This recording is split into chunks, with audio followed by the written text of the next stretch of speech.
नमस्कार दोस्तों, पॉलिटिकल नेताजी में आपका स्वागत है। आज हम निजीकरण यानी प्राइवेटाइजेशन के संबंध में बात करेंगे। हमारी वित्त मंत्री ने फरवरी के बजट में 2 सरकारी बैंक के निजीकरण के संबंध में बात की थी।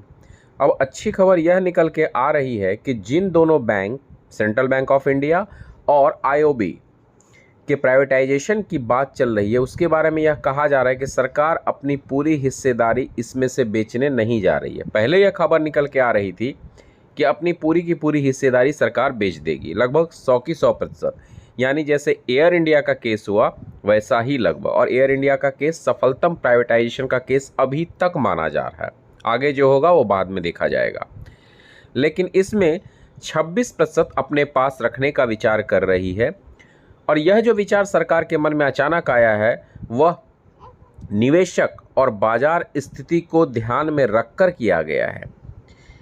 कहा यह जा रहा है कि सरकार विंटर सेशन में यह बिल लाने का प्रयास करेगी, जिसमें बैंकिंग अमेंडमेंट बिल 2021 जो सरकार लाने का प्रयास कर रही है वह banking companies acquisition and transfer of undertaking act 1970 and 1980 और बैंकिंग रेगुलेशन एक्ट 1949 में कई तरह के बदलाव करने जा रही है।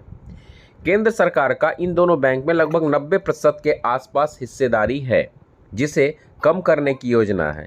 यह कम से कम पूर्ण निजीकरण से तो अच्छी खबर मानी जा सकती है, यानी नहीं से कुछ तो भला। हालांकि सीपीआई के डी राजा ने प्रधानमंत्री से एक पत्र लिखा है जिसमें उन्होंने यह जिक्र किया है कि कोरोना महामारी के दरमियान बैंक ने बेहतरीन काम किया है और यह आज़ादी के बाद से लेके अब तक देश की वित्तीय स्थिति की रीढ़ साबित हुई है। तो ऐसी स्थिति में यह बदलाव करना और निजीकरण को बढ़ावा देना देश की आर्थिक स्थिति और उसके कर्मचारी के मनोबल के लिए सही नहीं है, और मेरा भी लगभग यही मानना है कि ऐसा नहीं करना चाहिए। जहाँ तक निजीकरण का सवाल है, हर वित्तीय स्थिति या किसी भी आर्थिक स्थिति के सुधार के लिए निजीकरण ही एक विकल्प नहीं है।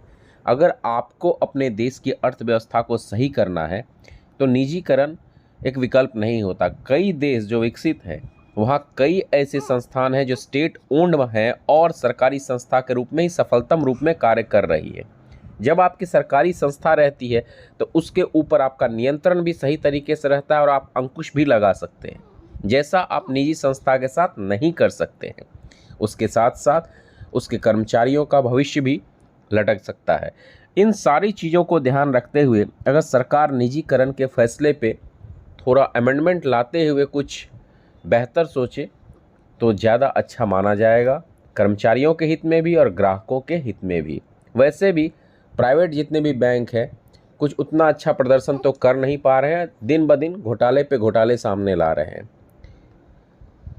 वीडियो अच्छा लगा हो तो लाइक शेयर सब्सक्राइब करें। धन्यवाद।